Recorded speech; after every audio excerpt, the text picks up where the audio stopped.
Allora Leo, dobbiamo prenotare per le vacanze. Sì. Guarda qua, sarebbe perfetto. Cosa ne pensi? Cosa costa Spris? Qui c'è scritto che costa 8 euro. No, per favore. Sì, giusto.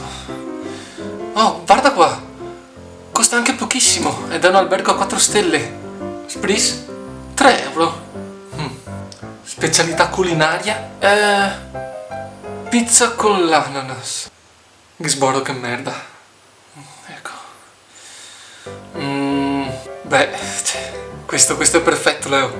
Guarda. Spris? 2,50 euro. Specialità culinaria? Spaghetti coi vongole. Vini? Qui dice importati da Valdobbiadene.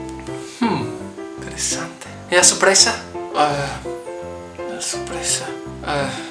Mi dispiace, non ho un'idea di cosa sia. E ora niente. Abbiamo guardato ovunque, Leo. In qualunque posto del mondo. Non abbiamo trovato niente che ci andasse bene. Aspetta, Leo. Aspetta. Guarda questo. Beh, ogni descrizione si addice alle nostre esigenze.